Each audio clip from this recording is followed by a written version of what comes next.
Let's do it. Hey, everybody. Good morning and welcome to another Saturday morning of Cafe BTW, a gaming morning podcast. Obviously, today it's just me. I've been kind of purposely wanting to do episodes where we don't have a guest because sometimes I want to really focus in on a topic. And we will be having a guest back next Saturday. I will do the announcement in the early part of the week. Really excited about it.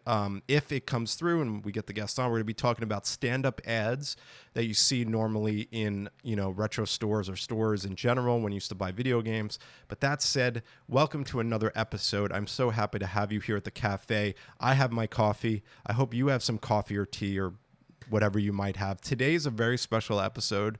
We are going to be talking about the topic of food in video games. So obviously food is this, enormously important factor in our human lives, but it is as what's really interesting at doing the research on this is that food is so tied to gaming. Like you'd be surprised at how many games have some element of food in them. From point and click adventure games to just side scrollers to RPGs, and we're going to talk about that and the impact of food. And I'm really excited because food is one of my favorite things in the world. The fact that food is so representative in video games and the importance of food in video games. And, food is just a storytelling element. It's so important in movies. It's so important in TV shows. You might see a scene where they're just sitting at a table, they're eating, but they're talking about something that's important. So there's always this underlining theme on how food is always a part of our lives, whether it's in real life, on TV, in the movies, in video games.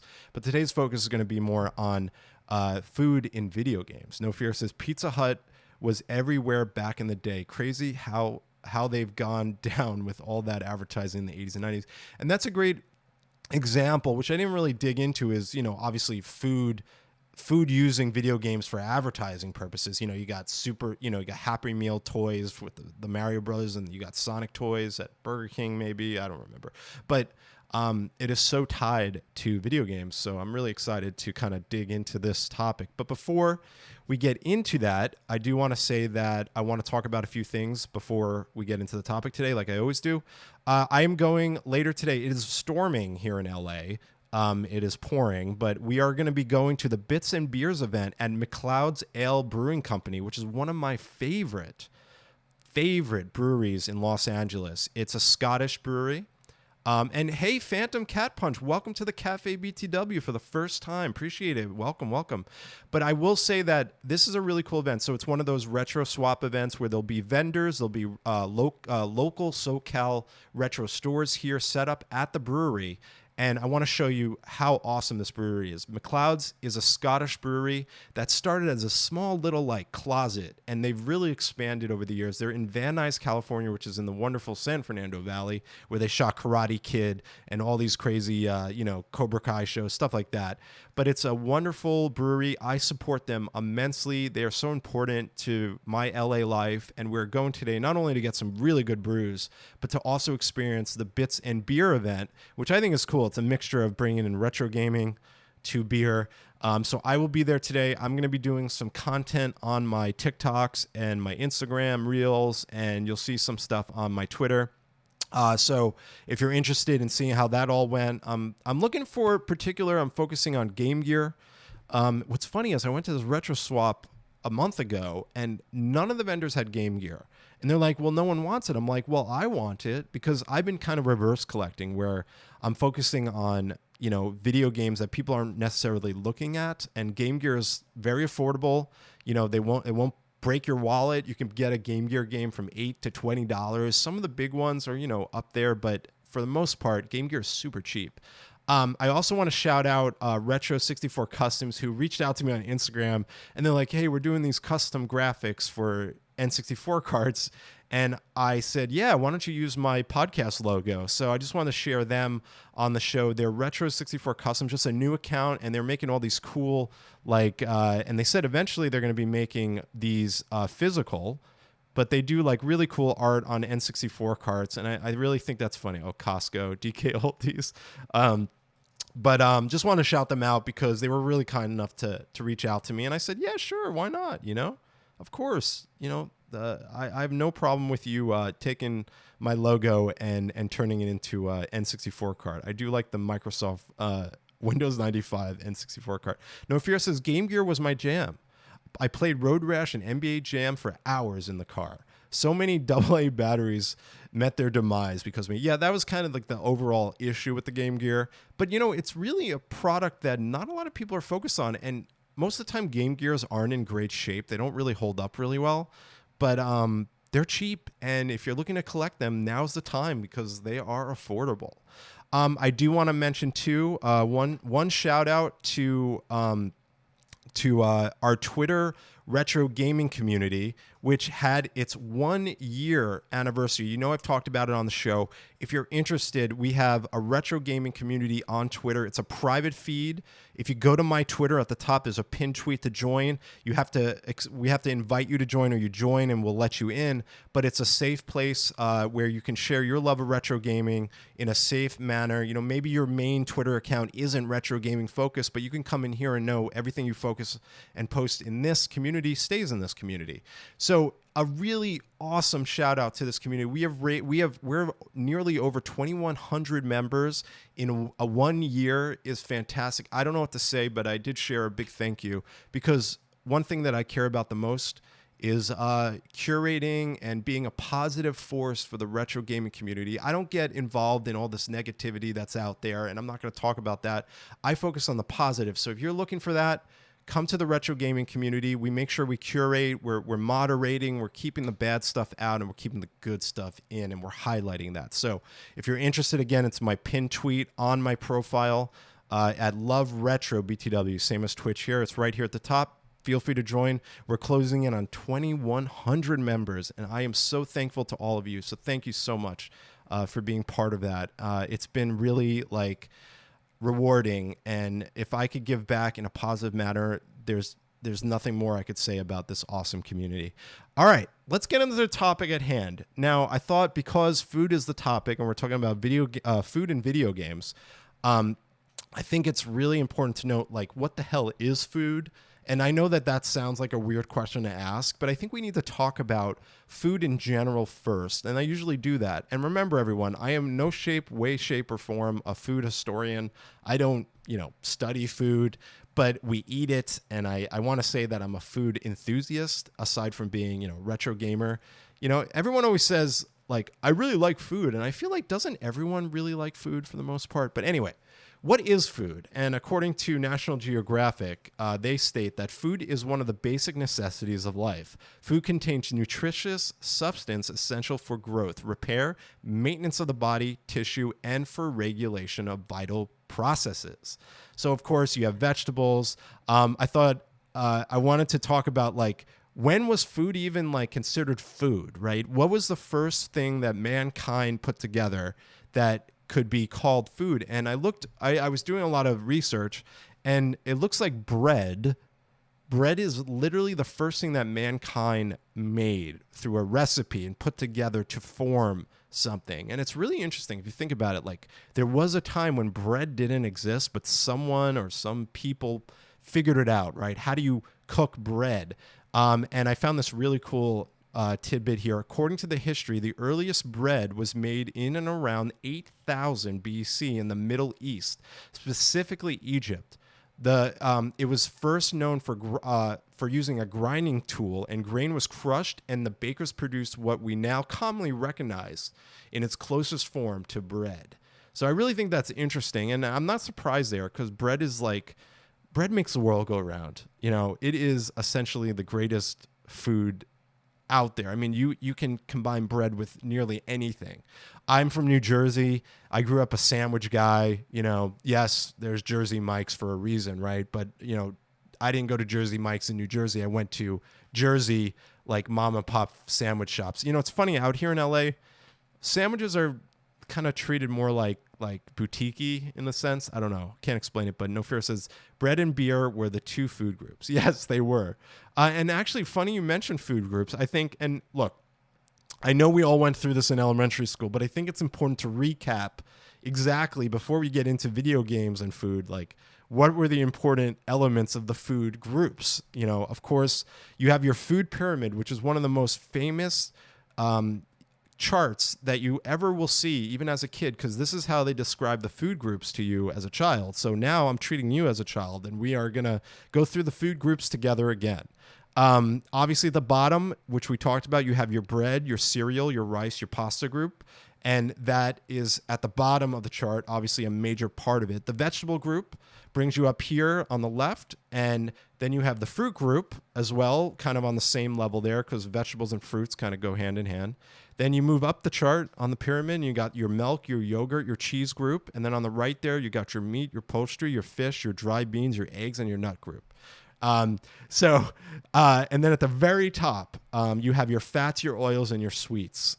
So really, hey, I'm not a teacher, but I think it's important that we recap the food groups before we get into food in video games. So I hope this kind of unlocks those memories when you were a kid. I remember I'd be in elementary school, and you'd walk in, and the teacher had this big, they might have had the pull down thing, and they had the whole pyramid up, and they said, what are the food groups in our food system? And that's, I'm sure there's like some like weird, combinations of stuff these days that I guess could be considered new types of food, but everything derives from these food groups. Obviously, with the bottom being the most, taking up the most space, is the bread, cereal, rice, and pasta group, right? That said, when you look at video games and food, it might be something, an element in your video game playing that you don't really focus on. It's just part of it. It's like you eat in real life when you're hungry, you eat. In video games, you need life, you got to replenish, you eat, or you look for food, right? So I pulled up this really cool pixel art, which I honestly love food pixel art. I think food pixel art is really cool. And to get us into everything, what we're going to do here is I pulled up a bunch of retro games that have food elements, and we're just going to watch and talk about each particular game and the food that's in it, and then we're going to talk about modern games that use food and cooking as well. So I'm going to be, obviously sticking to retro and also modern games and the influence of food. And I might not hit all the games that have food, obviously, but you'd be surprised. There's a lot of games here. First up, and I want to say it's one of the oldest games that kind of sort of deals with food. Obviously, in the game, you have apples and you have strawberries, you have cherries. So there's literally fruit in this game. And then the object of Pac-Man is to eat these bits that give you power to get through the next level. You have to eat everything, but then of course mixed in is food.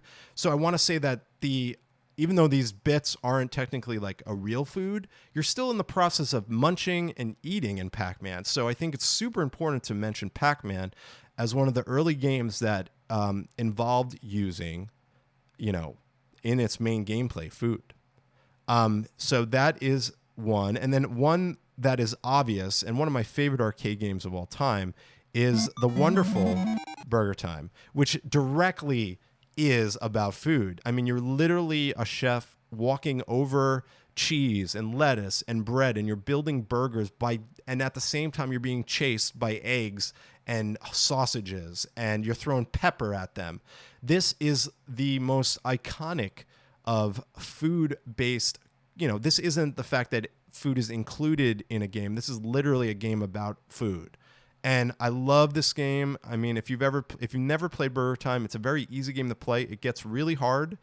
It falls in the line of those early arcade games along with Donkey Kong and Pac-Man and stuff like that. And if you see a Burger Time arcade machine, they are fantastic. They're also wonderful. The art is beautiful in these games. And I cannot talk about food in video games without mentioning Burger Time, which is actually a cabinet one day I want to own in my actual life in my man cave. Okay, moving on to one of the most famous, and I always put up a poll and I ask a question, and today on Twitter I asked, what's your favorite food item in video games? And I want to say that the wall chickens in Castlevania were very popular. I want to say that I think this is really neat. that, and who hides chicken in walls, right? Like I honestly don't know who does that, but I thought this was really cool and very unique, and very important that people recognize the chicken in the wall. It could be a turkey. I guess it's a chicken, right? And everyone likes to call it the wall chicken. So that is an iconic food, definitely, as part of our history of food in video games. And of course, when you think about the impact of food, you need energy in games. And in Castlevania, when you find a chicken, you're going to be able to replenish those energies. Now, a game that's not so much about food, but I still think it's super important. Phantom says, little known myth that vampires hide chicken in walls. You know what, Phantom? I was pretty certain of that as well, which is really funny. Vampires love to hide really well-cooked chicken in walls. And Tapper, which back in the day, this is the original, which Budweiser actually produced, where it was actually a Tapper about beer, but they changed it later on to root beer Tapper so that the kids could play it. But I want to note that there might not be so much food in here, but it's about a bar, it's about service industry, and I just think it's a cute game to mention, even though you're not really eating anything, but you can imagine in the Tapper bar they probably got some cheeseburgers and stuff like that. But I thought it was really cool to showcase a fun game too if you ever happen to play it in the arcades. Another game that definitely has sort of its own version of food in it is Bubble Bobble. Eating fruit provides power-ups in Bubble Bobble. Also a fantastic game as well if you ever played. And there they are. I see the fruit on top. Very important. I mean, you have umbrellas and stuff, but you still have fruit in Bubble Bobble. So obviously another early arcade game that absolutely involves some sort of food to encapsulate, health or keep you alive or give you points. So I think it's more points based in Bubble Bobble. All right, moving right along to the most iconic. I didn't want to bring up Super Mario Bros. Right away. I feel like, it's so obvious that eating mushrooms provides power-ups in Super Mario Bros. But it's so like important to note that eating mushrooms gives you power, gives you one-up. So the fact that you're eating mushrooms in this game, it's so vital to your experience, so that you can get your power-ups, your one-ups, your, grow big. And when you eat well, you get big and strong, like your parents used to tell you, right? So that's kind of like the theme that Super Mario Brothers does. And obviously, as you moved on in all the games of Super Mario Brothers, it's always been a theme, mushrooms. I love mushrooms, by the way. I'm a big fan of mushroom pizza, believe it or not. Genzo says, what about eating me? I don't want to eat you, Genzo, but you are literally the mod, and your name is Genzo Chicken. I will say this, Genzo Chicken, General Tso's chicken, is one of my favorite Chinese food dishes. And finally, we've come full circle that your name fits the episode. So I would eat you. I heard eating chicken. All right, moving right along. Obviously, a character in the history of video games that literally eats to survive or eats anything in its path is Kirby. So how can I not do a food episode and include Kirby as someone that not only eats bad guys, but he can eat you? And he's scary, you don't want to mess with Kirby. Imagine Kirby was a real thing. If Kirby was a real thing, I'd be scared because he could swallow a car. I mean, he could swallow a building probably. He is one feisty, hungry dude. And at the same time, it's kind of disgusting because he's literally like eating you and then spitting you out. But Kirby, and this is obviously Kirby's Dream Land, beautiful game. And I cannot talk about food without mentioning Kirby, because not only is the food important in the game, but he literally eats just like Pac-Man. Pac-Man is about eating in a sense. Kirby is all about eating and vomiting, I guess, in a sense. But yes, we can't talk about food in video games without Kirby. All right, moving right along. Toe Jam and Earl is a game that I loved and definitely featured food items in the game. You cannot, if you've never played Toe Jam and Earl, there's just so many different things in this game. I mean, but beyond food, there's a hot tub that you could actually sit in and relax in. There's drinks, there's food, there's presents, there's prizes, there's jetpacks. It's just and look, you got chickens for walking around with rockets over there. Just like a really fun game. And if you've never played Toe Jam and Earl, absolutely recommend it. It is such a phenomenal game. And the original, of course, is my. They did a remake or a remaster, I want to say, but there's the ice cream truck. Let's see that again.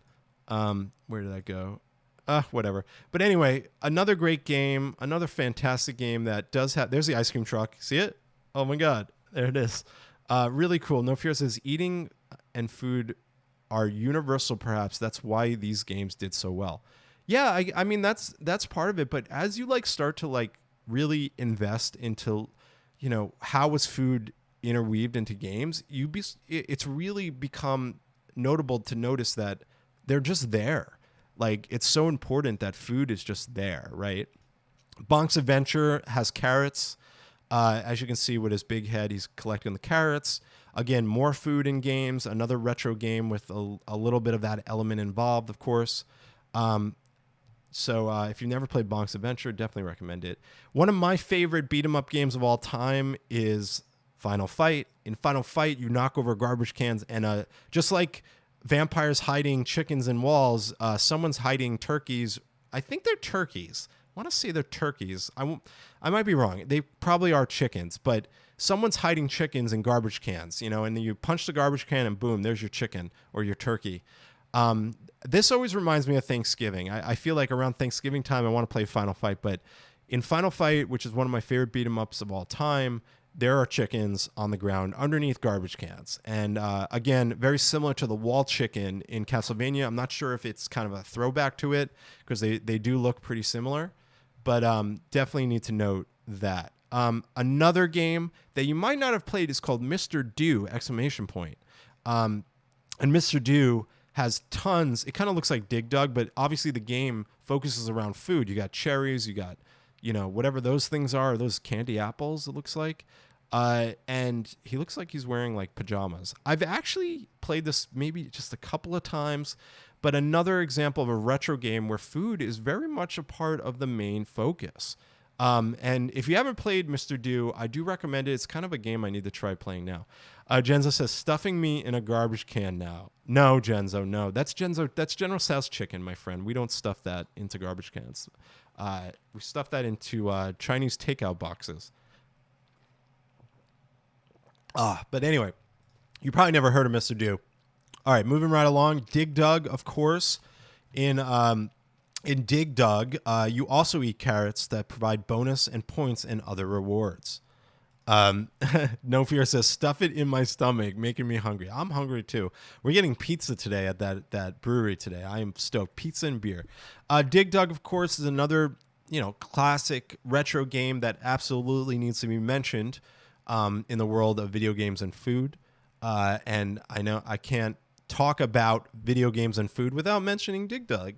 Very important as well. Now what we're going to do is I went through a bunch of retro games. We can talk about a bunch of other, I'm sure there's a bunch of other video games that have food as well in their retro games. But let's talk about some modern games where obviously, you're talking about 8-bit games, 16-bit games where food really doesn't have, there's the mechanics around it very limited. But then you move up to games like Breath of the Wild, and you're talking about food. Cooking is so important and embedded into this game that it's so special.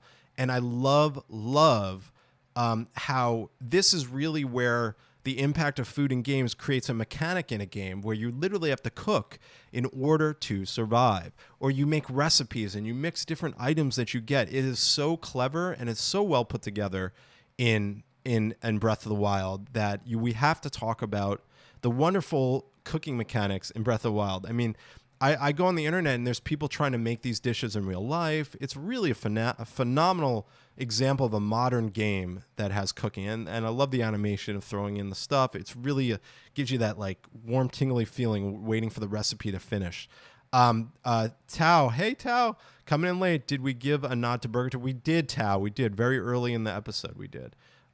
We're getting to Overcooked, my friend. Don't you worry. There are games that are typically totally involved. Now, here's another obvious modern game where cooking is very much a part of the ecosystem, and that is, of course, the wonderful Animal Crossing. This is New Horizons, which is the newer version. I love Animal Crossing on the GameCube.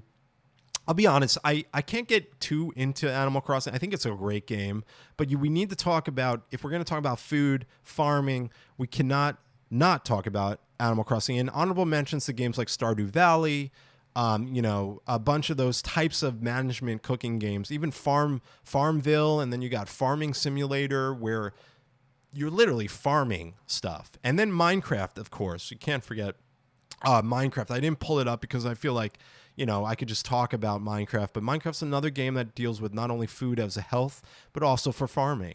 And I remember I used to have a potato store in a town in a Minecraft server, and I was a potato farmer in Minecraft, and I would give people potatoes, and that was fun for me. Of course, as No Fear mentioned, we can't mention cooking without the wonderful Overcooked, which is one of the most fantastic community fun party games out there. I recommend this highly. It is all about cooking and getting to, working together to serve food to customers. And it is just a nonstop blast. If you've never played Overcooked, it is just like a perfect example of a game that involves food. Also, the main mechanics of the game are, working together to cook food. And everyone's got a certain job, just like at a restaurant where there's a line. You got, the fry cook, you got the fryer cook, all that stuff. So it's really fun. No Fear says Tom Nook is a crook. I owe him so much bells. Loan Shark. He's kind of like a gangster, right? I mean, you don't want to mess with Tom Nook. All right. I mean, eventually you could pay him off, but man, he really got you under his belt for a long time. But yeah, of course, Overcooked. If you haven't played this game, folks, definitely pop it in and play it with some friends. Fantastic game. Another awesome game that is also very cooking influenced is Cooking Mama. This is Cooking Mama Cook-Off. Another game where obviously the main theme of the game is cooking. I mean, this is literally what you do. I actually was on, let me see, I got to pull it up. I was on Steam last night and I saw something interesting. Let me see if I can find it. I know I added it to my wish list. Where is that? Where is the wish list? Store, wish list. Let's see.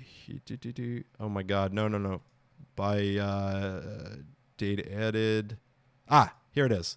I found this game last night while I was looking for like different food games. This brand new game. It's called Chef Life, a restaurant simulator. And what's really interesting about this game that I was reading about is that this game really involves preparation.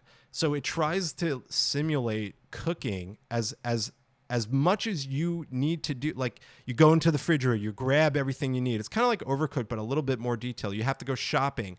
And before you even get to the dinner service, you have to really prep everything from cutting to cooking. I was reading in the reviews, actual chefs were saying, I'm a chef, and it's really cool to actually see a video game where they take into account every little preparation piece. So it's actually a game I'm kind of interested in, as I'm a tycoon guy. It's gotten good reviews. It literally came out 2 days ago. So if you're looking for a fun, really detailed cooking game, this is brand new. It's called Chef Life Simulator, and I was kind of blown away by it. It's very detailed. And you know what? I'm a person that grew up working in retail. I never really worked in the service industry. So this can kind of feed you into that kind of feeling as like, what was it like to be a cook? Or what is it like to be a cook? It is sponsored by Michelin. It's pretty nuts, right? And Michelin is one of the biggest measurements for a restaurant in the world. A Michelin star.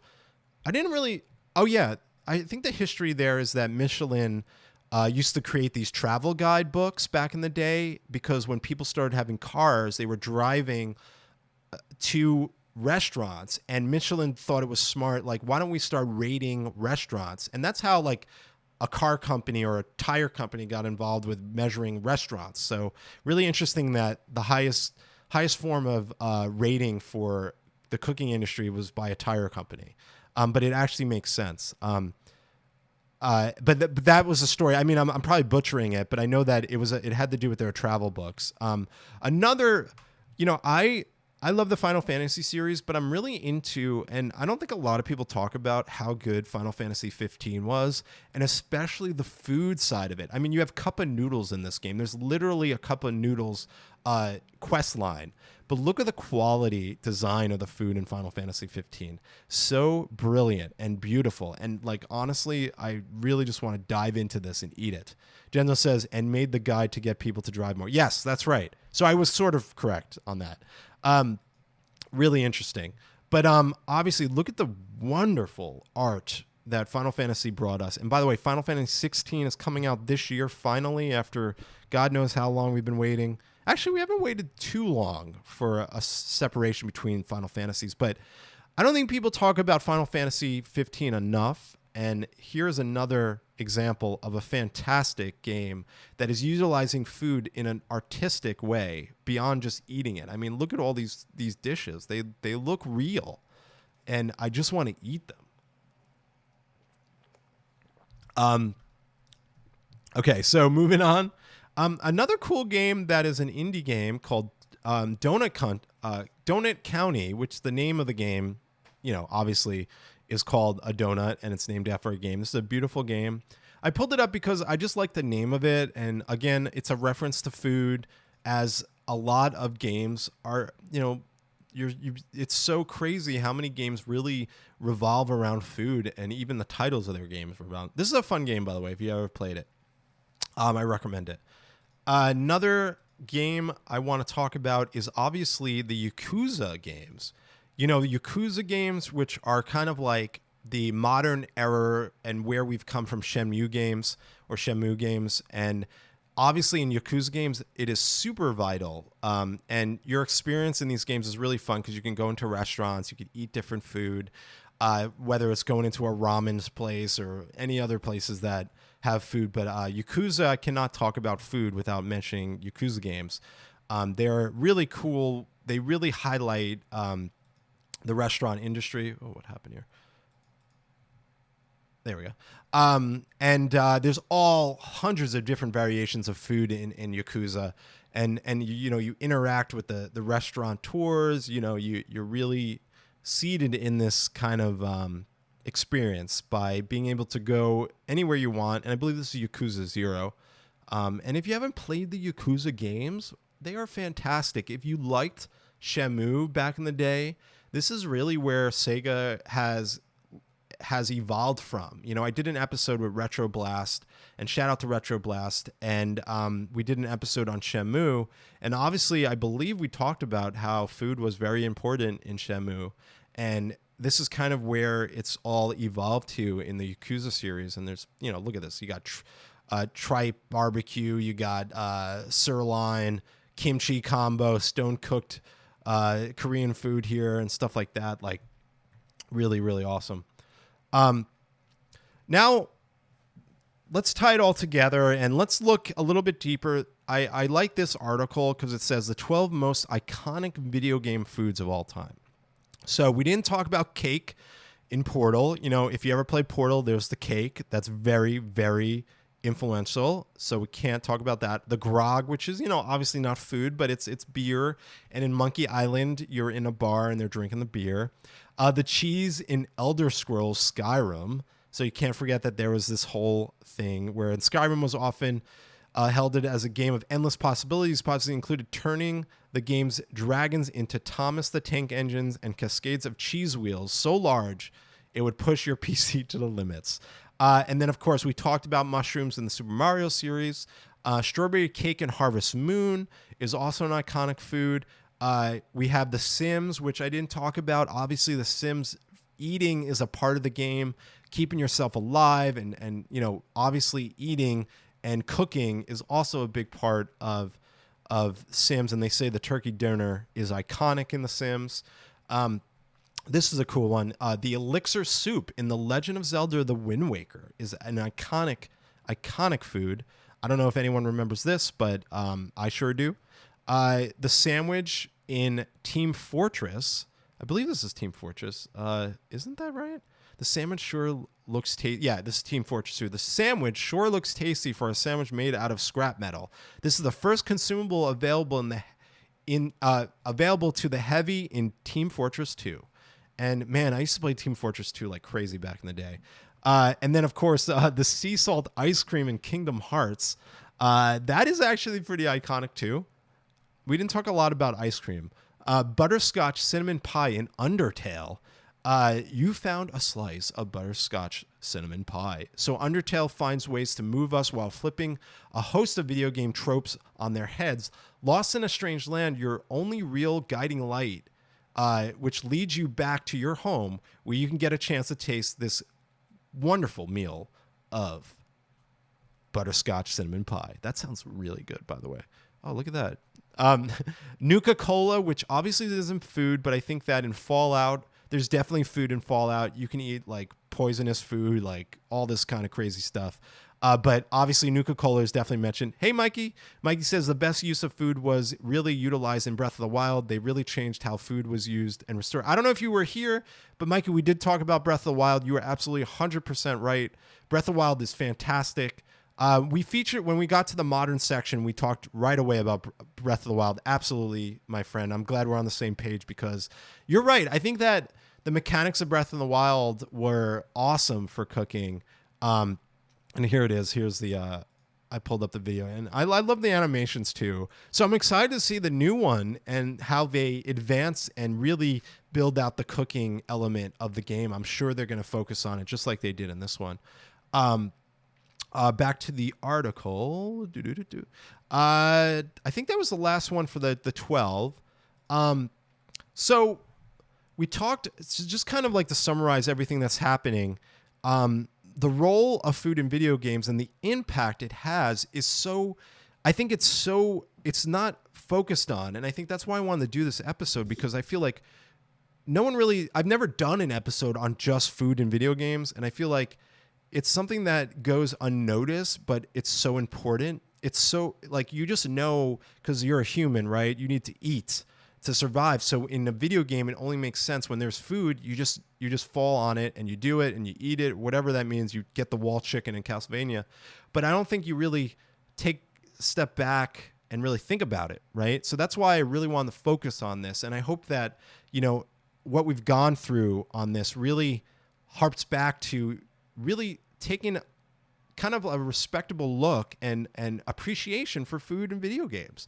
So hopefully I can open that up. Oh, of course. Yes, Mikey. They couldn't wait to get the pizza of course, in Teenage Mutant Ninja Turtles, that is also a great example. Now, as I do every week, I ask the topic of the episode on Twitter, and we're going to read what other people are saying and what they agreed. So I asked, what's your favorite food item in a video game? So Deli Fry says spaghetti, of course. So this is interesting. Everyone says wall chicken. So Casper says wall chicken. Sweet says wall chicken, obviously.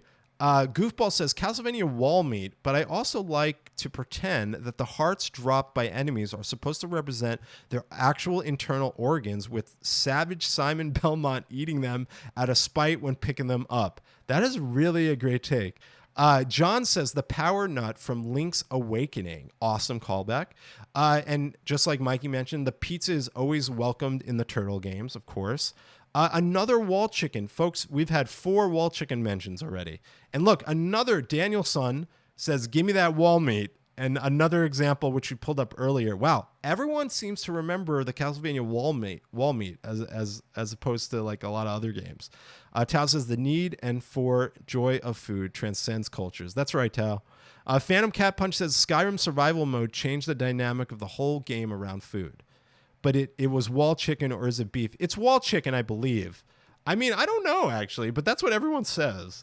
So Knights of the Knight says it's between the chicken from Tekken. We haven't talked about that. The SOR and the pork chop from Castlevania. So yeah, maybe it is a pork chop too. I think this is from, if I'm not mistaken, is that from Final Fantasy 15? I know we were looking at that. Another wall chicken. And then Paro says, till the term wall chicken. Wow, lots of wall chickens. All the food in Final Fantasy 15, absolutely. I agree with that too, like we talked about earlier. Another wall chicken mention. Holy crap. This is interesting that there is such an influence of the wall meat in Castlevania. I mean, we've seen over like 10 people mention wall chicken. Fast says Max Tomato from Kirby. Oh, cool. I like that one. Sweet rolls. Love the gift too. Oh, nice. The sushi bar. I forgot. What game was this? That's cool.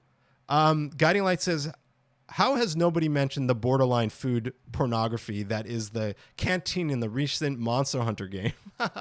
That's a good one too. Then, oh yeah, it could be River City Ransom. I love that. Look at that sushi bar. Then chicken, the Pizza Ninja Turtles, Pizza in Time, Resident Evil Weed, Floor Turkey, which I love in wonderful Mayor Hagar. On Thanksgiving, I always do a video showcasing this because it always reminds me of Thanksgiving. No Fear says Genzo says to No Fear, when I die, bury me in the walls of a house so I can fulfill the memes of wall chicken. I am blown away with the wall chicken thing. Like, I've seen more wall chicken mentioned than anyone has mentioned before. So that is really unique. And I'm glad I do these. So everyone on VOD and live, if you happen to see one of my questions that I post on a Saturday morning, you can probably bet that I'm going to look through them and read them live on the show. We always do this towards the end of the show. And then today, I am excited I want to give away a code. We're going to play some muffins on stream. I have a really big announcement. I'm not really going huge on it just yet, but I do want to mention it live on the show. I'm going to be giving out a code of Doom Eternal for Steam today. We're going to be playing muffins on stream, but I have a really, really great news, everyone. So, as you know, we've played this game on my stream before.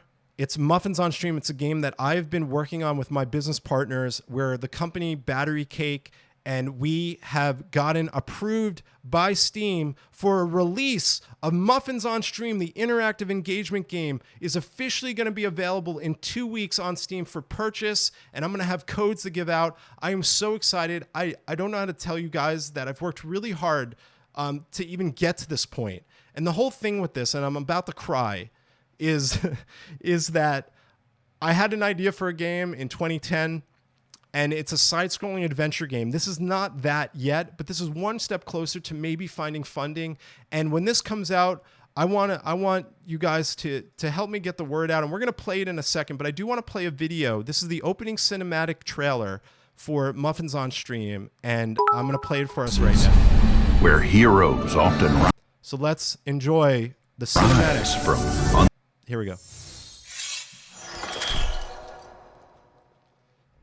Legends are often told about unlikely places where heroes often rise from unlikely cases.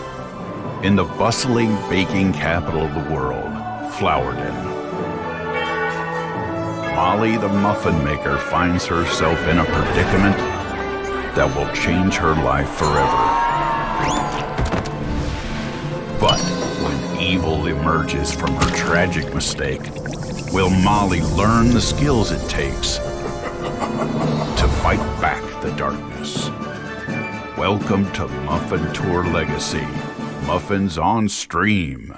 So this is our cinematic trailer. I want to shout out to Daniel Napoli, who also did the graphics for Cafe BTW. He's my business partner. He's the artist. Also, the music is original by Gabriel oh my God, I'm butchering his name. Sound design by Transporter Audio. Everything is original, from the music to the art to the mechanics. And shout out to Steven, our developer and business partner as well. We have worked really hard to get Steam to approve this. And now I am just really excited to share it to you guys. And we're going to do a bigger thing later. And I don't know what to say because we've worked really hard to really bring this to life. And let's play it. Let's play some Muffins on Stream today. I am gonna, if you guys have ever played this before, obviously... Legends are often told. Oh God, let me skip that. And let me lower the music a little bit. So why don't I'm gonna give everyone 3 lives. When I tell you guys to join in chat, let's connect. All right. Let's start with the forest level. So we're gonna play 3 levels today. The person with the most points accumulated will win Doom Eternal. All right, everyone. So you should be able to put !join in chat. So go ahead and do exclamation point join in chat. Exclamation point join in chat, everyone. We are giving out Doom Eternal today. If you're lurking or whatever, join in. I don't know how many people we're going to get, but Nightbot, how does Nightbot know to join? That is so funny. Now, let me lower the music for a second. 1 second. So I do want to show you guys some lore before we get into it. The world of Floridin is where this all takes place, right? So before we get started, and you can keep joining, by the way, if you haven't. So let me just quickly show you some lore. This is the city. This is the Baker Dust, the Dark World. There's a whole story here. And when you get the game, you can go through the lore and read about the story of this game. And then we also have the characters like Molly, who's the main character. We have Marvin, who's kind of like the mentor. Bear Claw is the evil. Bear Claw King is the evil bad guy in this game. And then the Muffin Munchers, which could be muffins or cupcakes, that's a question. We have the Cake Boss, and then we have the evil donut. So let us go. Let us start this. How many people we got in here? Oh, we got a good amount of people. All right, cool. So the whole point of it, and I do want to say, everyone, you have commands. So exclamation point jump will get you to jump in chat.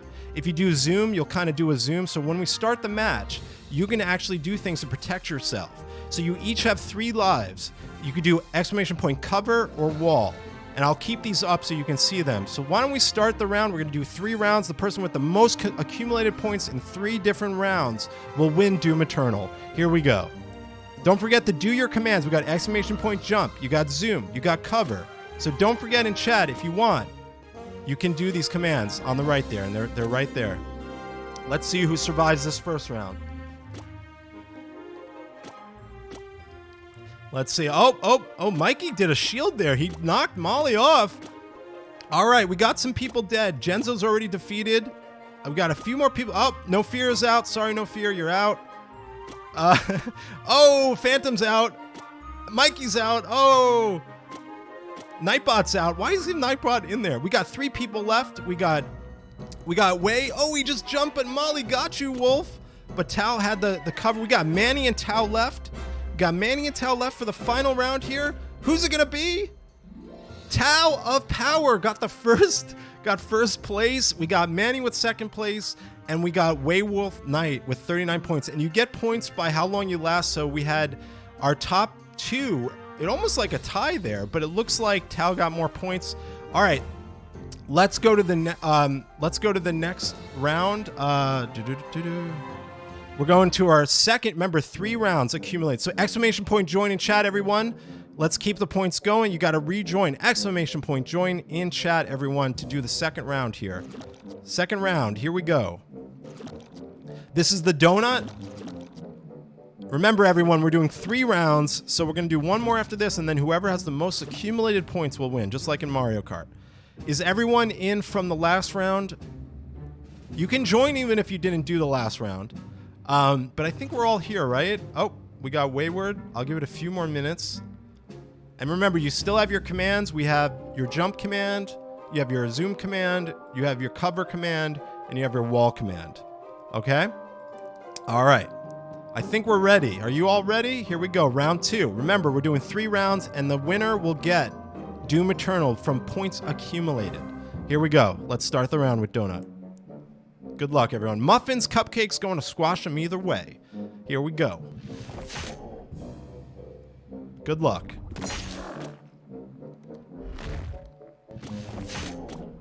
Remember, you have 3 lives. All right, who's out first? Who's out first? Oh, we got people. Oh, Waywolf is out. Nightbot is out. Why is Nightbot even in there? How did he even know how to command in? That's hilarious. Oh, Mikey's out. Sorry, Mike. Oh, Tao is out. So our winner of the last round is out. That's going to give us a new winner this round. Let's see. Phantom is out. It's down to Manny and Genzo. Oh, let's see who it was. Genzo Chicken takes first place. Manny takes 2nd place. Let's take a look at total points right now. So it looks like total points accumulated. We have Manny with 121 points. We have Tao with 115 points. Genzo with 81. Phantom, Cat Punch with 62. Waywolf with 54. Mikey with 53. So it looks like Manny, Tao, Genzo, and Phantom could have a chance to win the final round. All right. So the final round, we're going up against the Bear Claw King. All right, he's our main bad guy. So you guys, he's going to take you out. Now for this round, I'm going to give you guys some more lives, okay? So why don't we add a couple more lives here? I'm going to give you guys 5 lives, okay? 5 lives on this one. So let's join, exclamation point join everyone. Make sure you join if you played the last 2 rounds because we're doing accumulated here. So don't forget to join. This is our last round. This is our Bear Claw King. He is the bad guy. So let's see who's going to win the final round for their chance at Doom Eternal, a Steam code for Doom Eternal. Is that everyone that's played already? Except for, how do I get Nightbot out of there? I guess Nightbot's playing, but he, you know, I don't know how. I think, is everyone in? Everyone in, all right? Just let me know. Exclamation point join. I gave you guys 5 lives, okay? A life counts when you get hit. So, all right, who's ready? Final round. Let's crown the winner. Good luck. By a royal decree, I declare these muffins I will destroy. All right, good luck.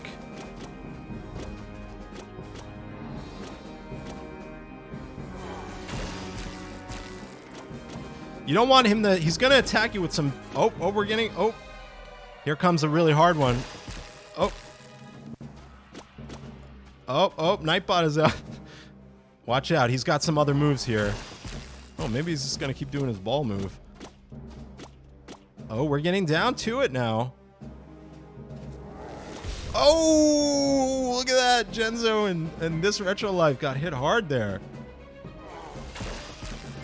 Good luck, y'all. Let's see. Oh, we're down to... Whoa. We are down to 3 people. We got Genzo, Tao, and this Retro Life. Retro Life's out. We're down to Tao and Genzo. We got Tao and Genzo left. Oh, no, the fire drops. You guys avoided it. Whoa. Oh, Genzo had the shield up. It looks like they both have 1 life left. 1 life left. Who's it gonna be? Oh, let's see who the winner is. Tao wins. Tao wins with 255 points, but she's my girlfriend and she probably doesn't play video games. So, by decree, Tao, will you give your code to Genzo? Because I know you're not going to play this. So are we going to give Genzo the Doom Eternal code, Tao? It's up to you. You tell us, Tao, even though you won. Oh, she might want to keep it. So I don't know. We might have to give it to Tao. Aw. Anyway, thank you so much, everyone, for playing Muffin Tour Legacy, Muffins on Stream. And just like I said, it's going to be available on Steam in about 2 weeks. It's going to be sold for about $2.99, and we are going to have a discount. And of course, I'm going to give out some codes to my friends. And you know, if you know a streamer that wants what we're calling an in-between game, a fun interactive giveaway game, Muffins on Stream is a game that adds a little bit more of a story element to it, right? And it's a little bit fun. I hope you guys really appreciate you helping me play this. That was a lot of fun. Someone here. And I really appreciate it, guys. Thank you so much. Keep your eye open, everyone, for really playing that. And Genzo gifted 6 months tier 2 to Tao. Thanks, Mikey. And yeah, just reach out to me. I'm going to be getting some codes. I'll make sure to give my friends some codes. That includes you, Mikey. And I would love... What's really cool, too, folks, I want to show you this, which I'm really excited about. When you play... Not only... I got Twitch to approve a category. So we can actually... When you play Muffins on Stream, you can...